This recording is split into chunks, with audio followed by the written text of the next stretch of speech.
Where is the biblical land of Ophir, where King Solomon acquired his resources to build the temple? No, it's not about gold, but the restoration of history and prophecy, which is of vital importance in these days. The following map is a very shortened recap of our Solomon's Gold series, in which we prove the Philippines is ancient Ophir and the Garden of Eden through hundreds of scriptures with historical, geographic, scientific, and linguistic support. And if you are looking for evidence, it is overwhelming, and it is found in that series of about 20 videos, not here. A difficult task indeed, but we have systematically, overwhelmingly proven all roads lead to the modern Philippines, and no other land fits. Here is that story in brief. Our journey ends at the beginning of creation, the very land where the event took place. We didn't start there. We followed the evidence, and this is where it leads. And we'll start here in chronological order. The land of creation, originally named Elda, is the same land in which Adam was exiled east of the Garden of Eden. This is where Adam spent the first Sabbath in the week of creation. And the evidence does lead to the Philippines.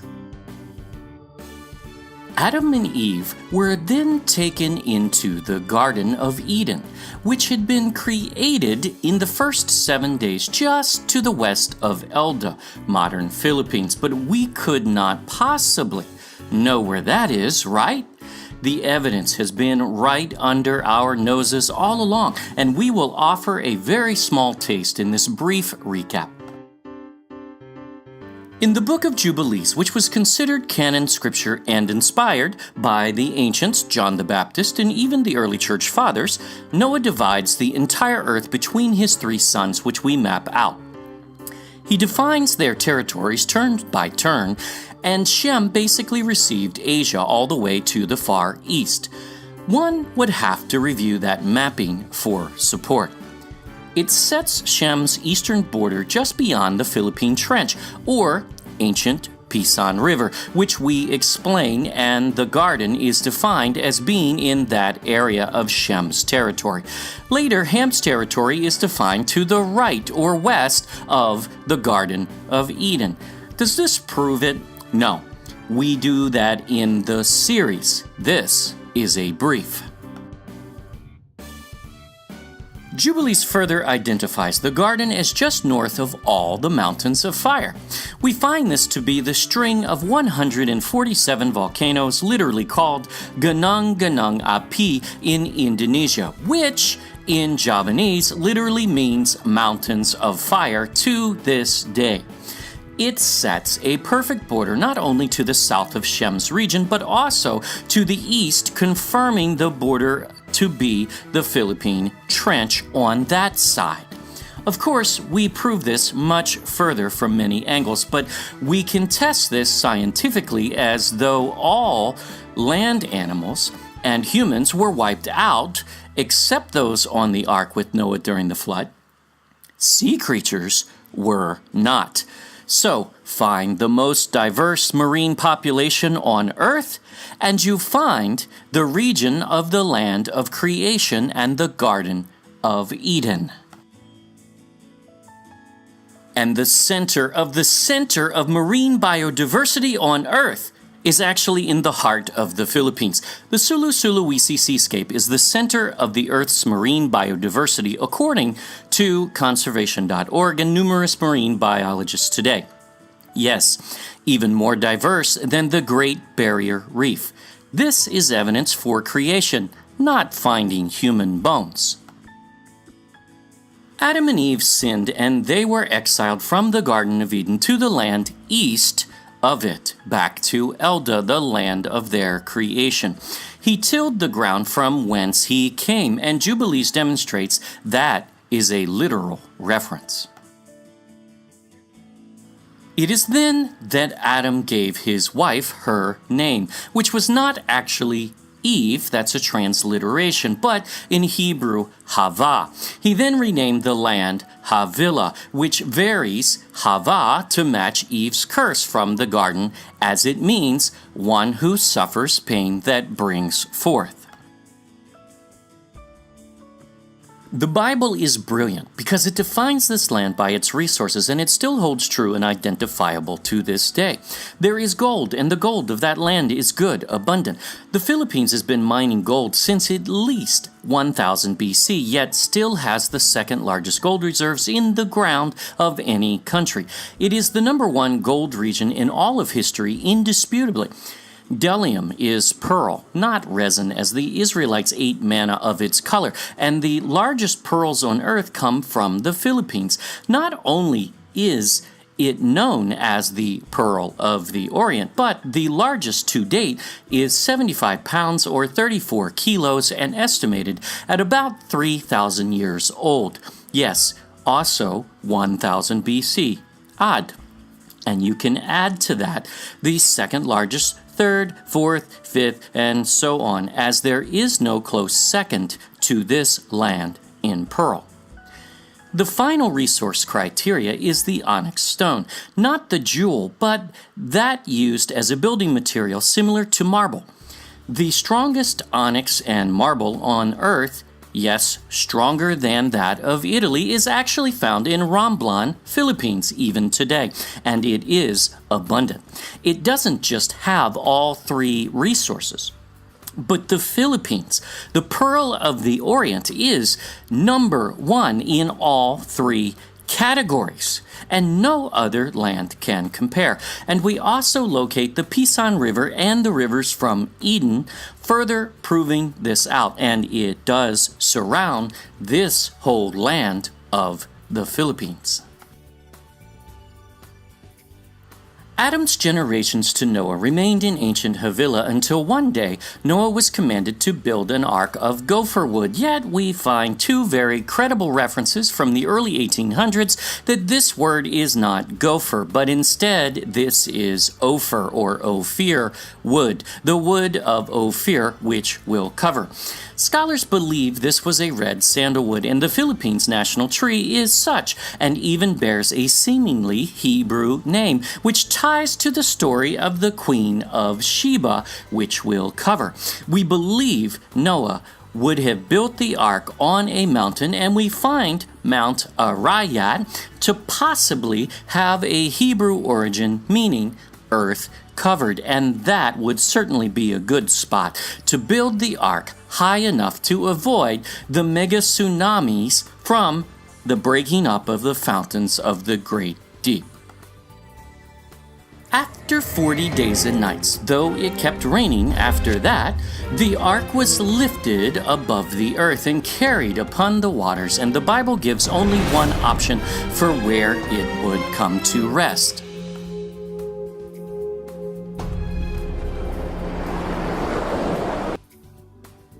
The ark landed at Flood Peak when it was 15 cubits above the tallest mountain on earth, and this is the only mountain on which it could have landed on that day, as the ark was about 15 cubits below the water level and 15 above. The only mountain on which it could have landed at those biblical measurements is Mount Everest, the tallest in the Himalayas. In time, Scripture says Noah's descendants migrated from the east into the plains of Shinar, modern Iraq. So, any mountain not east of Shinar is ruled out as an option, and any mountain shorter than Everest, which happens to be exactly due east of Shinar, is also ruled out biblically. Also, the name Mountains of Ararat, where the ark rested, means highest land, and the one standalone mountain in Turkey, which is 12,000 feet too short, fits none of the biblical descriptions whatsoever, but serves to further stretch the cover-up of history erroneously. And Noah's son Shem had Arphaxad, who was given two regions, Israel, which was stolen by Ham's son Canaan, and Iran, where they lived initially from Shem's territory of Asia. From him came Eber, father of the Hebrews, and after the Tower of Babel, his two sons split up, departing from their land in Mesha, or Mashhad, Iran, on what became known as the Silk Road later, and they migrated. Peleg's lineage, the Israelites, ended up in Israel eventually. But Genesis 10 tells us exactly where Joktan and his sons went east, not west, to Sephar, the Mount of the East. Sephar is a Hebrew name for the tree of life, and the Mount of the East is a holy mountain of Yahuwah God, both found in the Garden of Eden, also in the east. Oh, and among Joktan's sons was Ophir, Sheba, and Havilah. They were headed to the land of the Garden of Eden and creation, and they found it. No, they could not enter the garden, but the land above it where Adam and Eve lived, and Noah built the ark. The unique thing about Ophir is he is the only Ophir mentioned in Scripture, yet there are multiple Shebas and Havilahs, so every time you see those two names, you must ask which one. But with Ophir, there is only one, and when those brothers are mentioned with Ophir, we know to which family they refer. Around 1000 BC, King Solomon builds a brand new port and navy on the Red Sea to go to these three specific lands, and the Bible provides the resources with which his navy returned. First was gold and silver, and we already know Ophir, Philippines, has been mining since 1000 BC, and number one in gold in history and likely silver. Many are thrown by this, though. Ivory has been abundant in the Philippines as far back as history goes, and the bones of rhinos from very ancient times have been found, as well as the presence of elephants mentioned by Pigafetta, the historian who traveled with Magellan. Whether traded with its neighbors or native, either way, ivory was abundant in the Philippines. The Hebrew word for apes in this passage is actually a reference to small monkeys, not the large apes you may think of, which would be almost impossible to handle in that age. And the smallest primates on earth are found there as the Tarsier of Tarshish, whose name seems to be no coincidence. The Palawan peacock is also native to the Philippines, and Pigafetta mentions seeing them in the 1500s as well. Then there's almug wood, which no one seems to know what it is, yet Solomon was returning to the land of creation where Noah built the ark, and likely that same red sandalwood he used was used in the temple for obvious reason. And again, it ties to the Queen of Sheba, which we connect. So, the Philippines is 7 for 7 on the resource list, not one missing. And the other lands who make such claims cannot produce all 7 resources, nor do they fit the rest of this criteria, as only the Philippines does. And we said this case is overwhelming indeed. But also, when the Queen of Sheba came, she brought gold from her land. She brought precious stones, which are documented not only in Mindanao, but also even diamonds in Borneo, which has a territory called Sabah, which once belonged to the Queen of Sheba. It means territory of Sheba. Philippines. Even before the era of the modern dispute, these gemstones were also documented in the Philippines already by Pigafetta, De Morga, and others. So regardless of how they got there, native or not, they were certainly there for Solomon's navy to trade. And finally, Sheba brought a very great store of spices. The text uses a word sometimes interpreted as frankincense, a newer French word. But no matter, as the Philippines has frankincense too, called poor man's frankincense, not because of a lesser quality, but because it's cheaper, as the rabbis own and endorse their Ethiopian farms in a narrow, unbiblical, unethical way. The story of Ophir is chronological, offering sequential events as they unfold. He builds a new port and navy on the Red Sea. They go to Ophir, and note, there are no other stops on the list of this initial journey. They fetch gold and resources, and that's where we are in the story at the end of 1 Kings chapter 9. The Bible describes this as a 3-year round-trip journey to the east beyond the Arabian Sea, Indian Ocean, to a multitude of islands. You do notice neither of those fits Saudi Arabia, nor Africa, nor India, and we prove that many ways. And then, in the middle of the story of Solomon's navy, after they arrive at Ophir and fetched gold, then, and only then, does the Queen of Sheba from the brother of Ophir hear of Solomon's wisdom in her own land, it says. And that's Ophir. And she comes at the same exact time as Solomon's navy, offering her gifts worth millions of dollars today at the same time as Hiram, Solomon's admiral.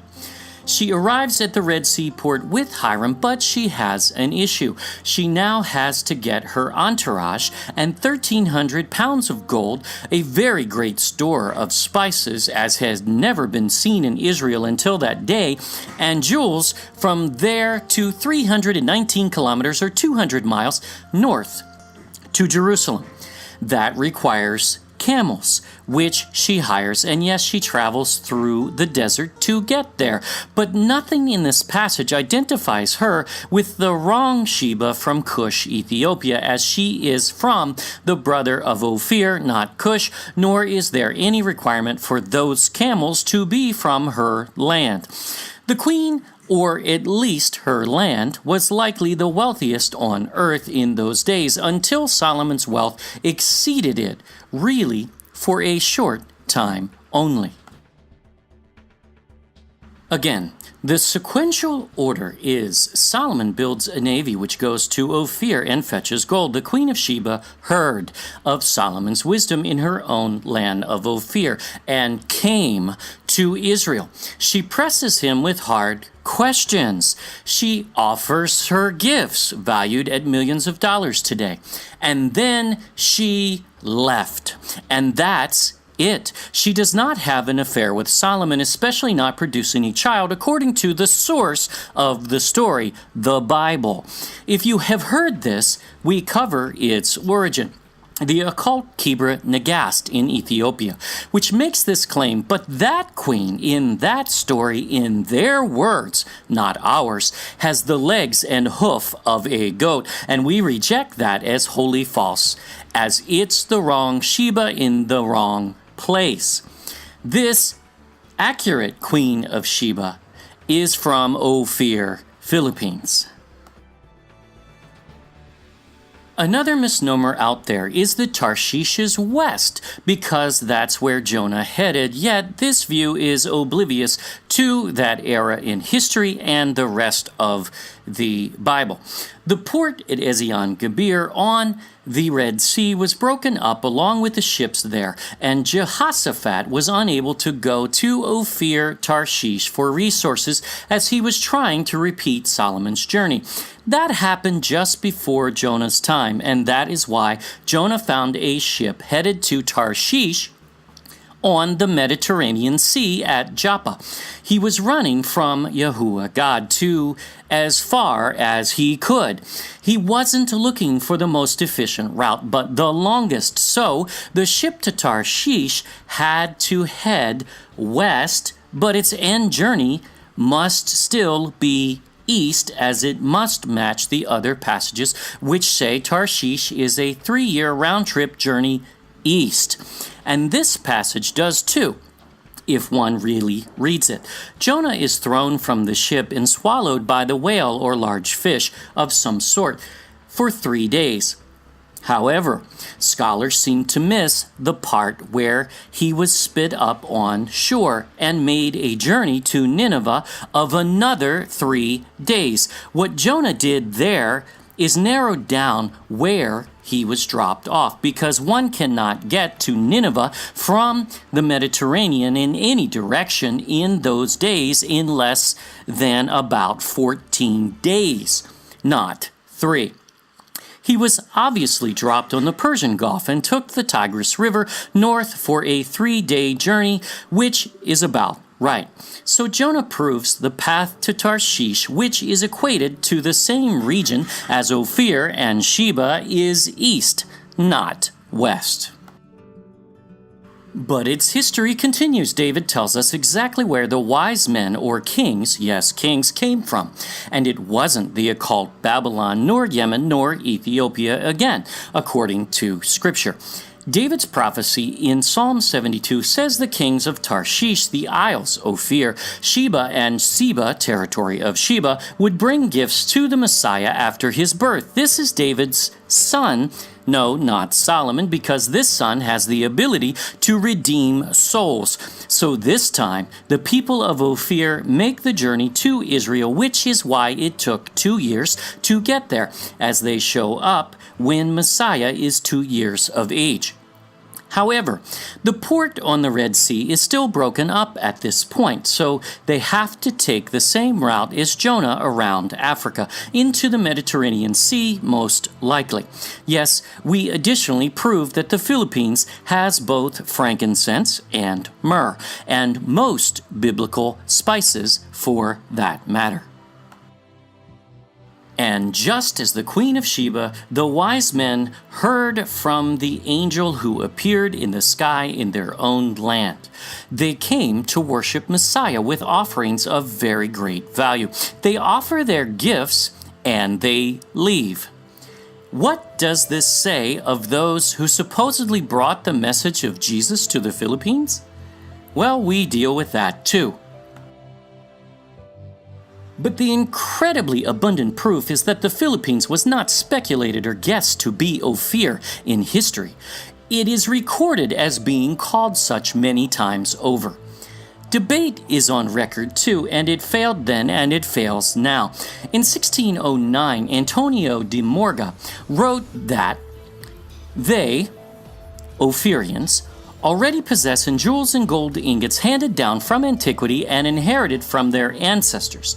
This is considerable, for he must be poor and wretched who has no gold chains, calambigas, and earrings.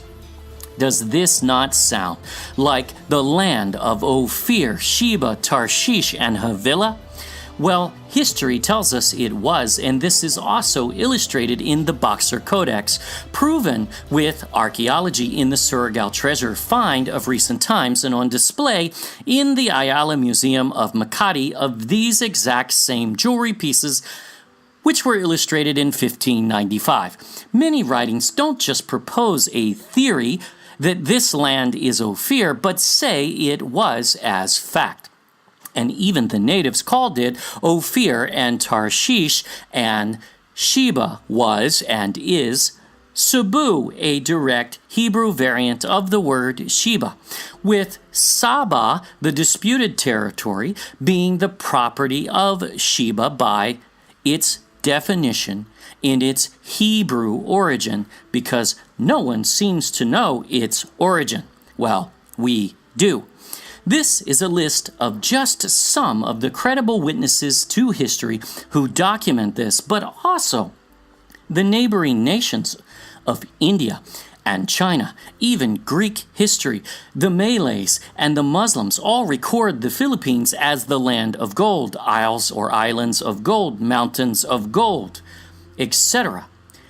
Everyone knew this to be the wealthiest land on earth at one time, and this is what attracted the Jesuits to come and rape and pillage the gold and resources, which still continues today, but not for long, because Ophir is not a third world country and it will rise.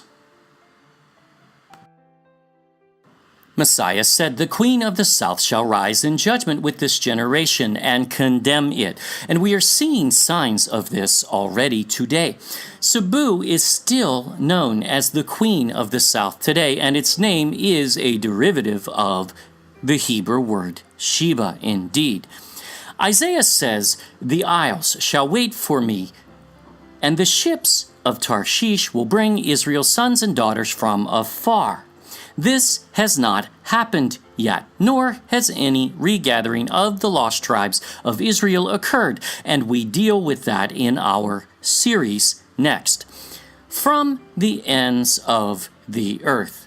Some think this series is about gold, but we could care less about gold. This is about restoring the history and prophecy of the most significant land on earth and a deserving people. Even in recent times, the Philippines has had one of the world's fastest growing economies, and new resource discoveries abound. Here are a few. Even more gold and silver has been found. Deepwater oil fields have been found. Over 3.9 trillion cubic feet of natural gas identified. The world's biggest palladium reserve found. Even platinum found.